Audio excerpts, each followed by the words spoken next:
kabeh sak donya iku ngerti karo riwayat bibit kawite menungso iku wong gak duwe katik drengki srei mulane lengen delengen sing diangen-angen kemiran ada dipikir eri drengki srei ya ben dawen panas den deriji wong sak donya sing diri mung siji mek Allah tok diwale iki pepek tak gegemen sing rapet yo sudah iki raja-raja iman slamet lek iman yo slamet rambut ngerama barang sing lembut bathuk obane sing kasih kepethuk pilingan kudu sing duwe eling mata ngemot barang sing nyata alis iki alas alas iki kok ketemen pedhok kancane gak ketakon alis iki kok merengutae karo kancane gak ketakon ana gandaruwene lek mulane idep.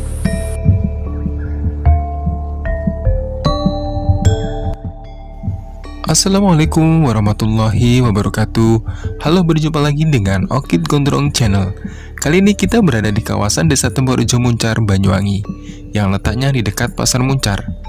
Setinggil atau Siti Inggil, kalau menurut orang Jawa sendiri, Siti adalah tanah, sedangkan Inggil adalah tinggi. Jadi Setinggil sendiri adalah artinya tanah yang tinggi. Tempat ini sangat bersejarah sekali dengan peradaban kerajaan Belambangan pada masa itu. Dan tempat ini adalah tempat pengintaian musuh yang berada di laut. Saat ini Setinggil sendiri sudah sangat banyak perubahan. Dengan yang dulunya tidak ada pertokoan, sekarang sudah mulai rapat dan padat. Sedangkan yang dulunya tempat ini bisa melihat keindahan pantai lewat Setinggil, saat ini sangat sulit. Karena sudah banyak di sekelilingnya penuh dengan rumah padat penduduk yang menjulang tinggi, hingga posisi Setinggil sendiri agak tidak nampak.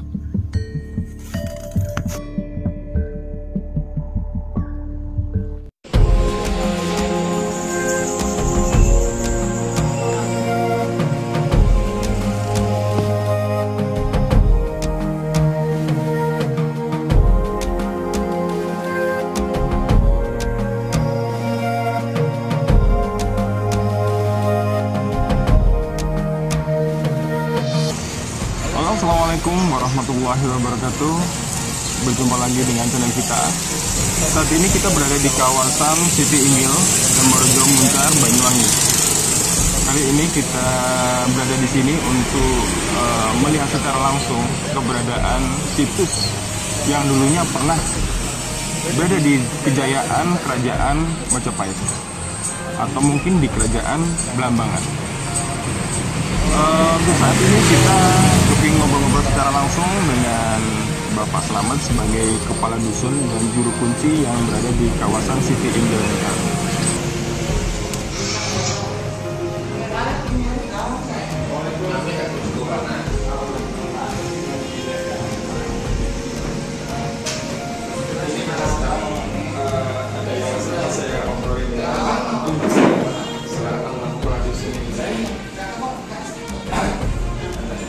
Mungkin Bapak bisa menceritakan tentang sejarah yang ada di Siti Inggil sendiri. Kebetulan saya jadi juru pelihara itu satu paket dengan kepala dusun. Karena sejak pergantian kepala dusun itu otomatis menjadi juru pelihara situs. Cerita Siti Inggil ini adalah peninggalan pada masa kerajaan Prabu Belambangan yang dulu bernama Prabu kalau nggak salah Prabu Berabumi. Itu merupakan anak dari Raja Majapahit dari istri Islim. Makanya ada kejadian perang Parekrut itu adalah Prabu Belambangan itu ingin merebut tahta sebenarnya, dengan salah merebut tahta karena hanya dia menjadi putra mahkota dari Raja Majapahit. Yang kebetulan yang diangkat di Kerajaan Majapahit adalah anak perempuan dari Raja. Akhirnya Prabu Belambangan itu menuntut tahta, terjadilah perang di Paselan.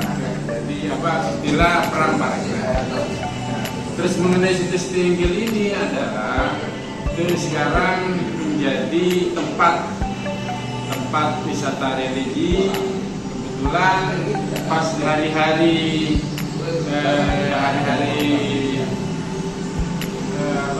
sembayangan ada di Galungan, Kuningan, itu biasanya orang-orang teman saudara-saudara kita yang dari Bali, yang bahannya Hindu itu, hanya itu di sini itu ada sembahyang. Terus kalau masyarakat sendiri di sini itu kalau punya hajatan itu biasanya sini itu ya pamit jelas. Karena banyak kejadian itu katanya kalau ada pamit itu ada kejadian yang bisa yang kejadian yang di luar nalar kita ada selamatan. Di sini ada lagi. Pertanyaan saya juga isu. Terkadang banyak pandangan dari masyarakat sekitar tentang lintas tinggi dan mungkin apa aja mungkin yang saya dengar dari masyarakat. Kalau versi yang sekarang ini diyakini benar, itu memang di sana kan ada bekas telapak kaki. Bekas telapak kaki itu dijadikan bekas telapak kaki. Itu yang dulunya katanya itu untuk memantau, tempat memantau atau mendeteksi pergerakan perdagangan yang ada di pelabuhan Muncar. Juga mendeteksi pasukan-pasukan yang keluar dari pelabuhan Muncar dan masuk ke pelabuhan. Itu versi yang diyakini. Terus ada versi lagi, itu katanya batu yang ada sekarang itu adalah perwujudan dari badannya Prabu Minangkabau yang sudah dibunuh itu dimakamkan lah di tempat ini, akhirnya muncul batu gitu. Itu versi lain. Monggo mana yang diyakini benar. Sekarang apa yang Bapak inginkan tentang keberadaan situs-situs yang ada di Banyuwangi sendiri, khususnya di daerah Temborejo ini, Pak? Yang jelas kalau peninggalan sejarah itu kita harus memelihara. Karena kapan lagi kita itu harus merawat dan memelihara itu adalah peninggalan masa lalu. Kita ini ada karena ada sejarah peninggalan dari leluhur-leluhur. Terima kasih, Pak. Mungkin saya bisa untuk diantarkan untuk melihat secara langsung, Pak. Monggo. Pak.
Rahayu. Kita berbincang-bincang tentang mengenai sejarah yang ada di daerah Muncar, khususnya di kawasan Desa Tembaru.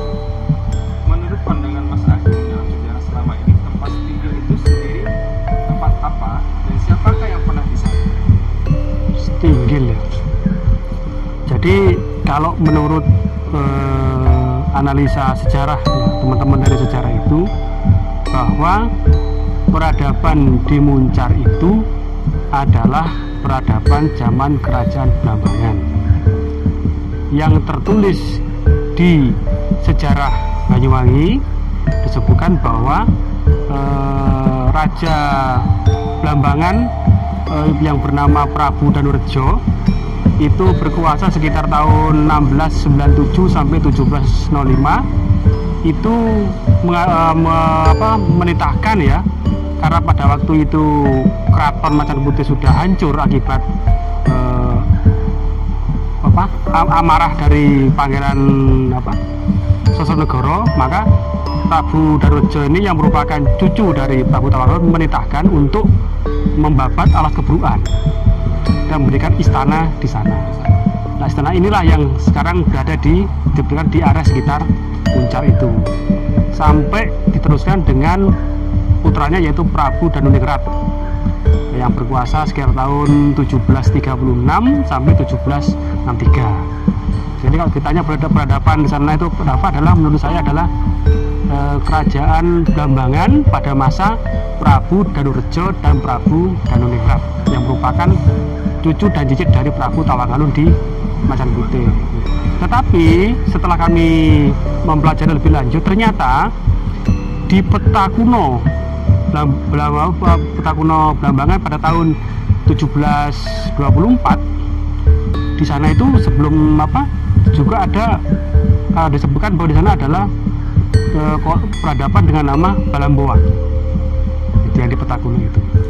Seperti itu. Kalau kita merujuk dalam sebuah nama di daerah Muncar sendiri, ada sebuah desa Blambangan. Dan apakah desa Blambangan itu sendiri merupakan prasejarah peradaban dalam kerajaan Blambangan yang pernah ada? Nah, di peta sejarah di peta tahun 1724 itu ya, peta kuno itu disebutkan, digambarkan bahwa di beberapa katakanlah kilometer dari pantai itu ada bentuk bangunan benteng. Nah, kalau saya ini memakai skala kemungkinan ya, itu lokasinya yang pasti tidak dekat dengan pantai, jauh dari pantai. Nah, kalau kita tinjau ke lokasi, jarak antara desa Blambangan dengan pantai Muncar sekarang itu memang kan lumayan jauh. Nah, menurut saya itu skalanya sama dengan yang di peta itu. Jadi kami mempunyai perkiraan ya, perkiraan bahwa keraton Blambangan dulu itu pada masa Prabu Danurejo atau Pangeran Danurat itu adalah di desa Blambangan itu. Karena tidak mungkin nama suatu wilayah tidak ada asal usulnya, itu tidak mungkin. Nah, sedangkan Blambangan kan nama kuno, nama kerajaan di Banyuwangi kan. Nah, di situ ada desa Blambangan. Nah, kami memprediksi bahwa dulu keraton kerajaan Blambangan ini ya di desa Blambangan sekarang ini. Gitu. Dan siapakah yang pernah menguasai di daerah Blambangan itu sendiri menurut pandangan Mas Agung? Itu tadi. Jadi kalau dilihat dari catatan sejarah ini, dari kita menyimak dari catatan Belanda ya, laporan kerja sejarah Belanda yang menyelidiki tentang Blambangan, kemudian juga catatan para ahli sejarah kita, juga dari tulisan-tulisan kuno para trah yang masih ada sejarah Blambangan itu. Jadi yang bertahta di Muncar itu diperkirakan adalah Prabu Danurejo dan Pangeran Danuningrat. Nah, yang kemudian ini mohon maaf ya, kemudian kalau kita pernah ke Umpak Songo itu ada bekas bangunan. Di sana disebutkan sama juru kuncinya menyebutkan bahwa ini adalah bekas keraton peninggalan Prabu Minak Jinggo. Jadi ketika susunan Pakubono ke-10 terus sana menyebutkan bahwa ini keraton Minak Jinggo. Jadi Minak Jinggo itu bukan versi sejarah, itu versi sabda dari susunan Pakubono, jadi Raja Solo yang menyebutkan bahwa itu Minak Jinggo. Tapi kalau sejarah di sana yang bertanda adalah Prabu Danurejo dan Pangeran Danurat yang merupakan cucu dan cicit dari Prabu Tawangalun di Macan Putih. Dan saya juga pernah dengar ini, Mas, pernah dengar dalam ini masih belum sempat ke sana kita. Dapat informasi dan di daerah Blambang sendiri pernah ditemukan ada Balai Kambang. Dan Balai Kambang sendiri itu ada di tengah sawah. Ya, di tengah sawah. Dan Balai Kambang sendiri menurut jenengan itu apa dan untuk apa? Kalau kita ambil dari pengertian Balai Kambang, kambang itu kan mengambang Mas ya. Kalau orang banyak kembang-kembang gitu ya. Jadi yang pasti Balai Kambang itu, balai itu kan bangunan. Pendopo kalau misalkan gazebo, semacam gazebo ya, balai-balai. Itu Balai Kambang berarti bangunan yang di atas air. Nah, saya pernah ke Balai Kambang itu, lokasi di tengah sawah. Dan di atas ketinggian, kalau orang Banyuwangi bilang gumuk ya, atau bukit kecil. Nah, ketika saya gali data dengan masyarakat setempat, memang disebutkan bahwa dulu Balai Kambang itu di sekitarnya itu sawah itu adalah area lumpur. Ketika saya ke sana itu memang unsur lumpurnya sangat banyak gitu, walaupun sudah ditanami padi. Jadi kalau disebut Balai Kambang, perkiraan saya adalah dulu adalah tempat peristirahatan raja. Kayak kita lihat film-film kerajaan kan, raja ada kan ke Taman Sari itu kan duduk di gazebo yang di tengah-tengah kolam ya. Jadi Balai Kambang itu mungkin ya seperti itu. Jadi tempat raja santai, para putri dan ratu santai di tengah kolam atau danau buatan. Dan lokasinya dekat dengan Blambang yang diperkirakan bekas keraton Blambangan itu. Dan yang terakhir nih Mas, dan ada beberapa desa kah yang masih ada dalam sejarah dan sampai sekarang pun masih dipakai nama-nama itu? Oh gitu. Kalau nama desa-desa kuno yang masih berapa saya kurang tahu persisnya angkanya. Cuman yang saya kenal itu nama-nama desa kuno yang tertulis dalam catatan Belanda, juga dalam catatan Raffles, itu sekarang menjadi nama dusun. Ya, ini yang unik. Jadi nama-nama desa kuno sekarang menjadi nama dusun. Jadi yang zamannya dalam sebuah kerajaan dulu itu malah sekarang menjadi sebuah dusun. Nah, jadi contoh misalkan yang kalau di dalam kisah Perang Agung Wilis disebutkan desa Banyualit. Iya. Banyu itu masih ada nama dusun di desa Blimbing Sari. Desanya Blimbing Sari. Iya. Dusunnya namanya Banyualit. Nah, kemudian Blambangan juga masih ada di sini ya. Kemudian Bencolo itu nama kuno. Kemudian Balak ini juga nama kuno. Kemudian Buyukan, kemudian ya banyak Mas Yan, saya masih enggak begitu kan. Terima kasih banyak udah dapat informasi yang luar biasa. Hari ini kita sudah banyak mendapatkan sesuatu yang luar biasa. Jadi untuk mengetahui tentang masalah sejarah-sejarah yang ada di daerah Blambang. Terima kasih Mas Agus. Nggih. Salam. Ayo.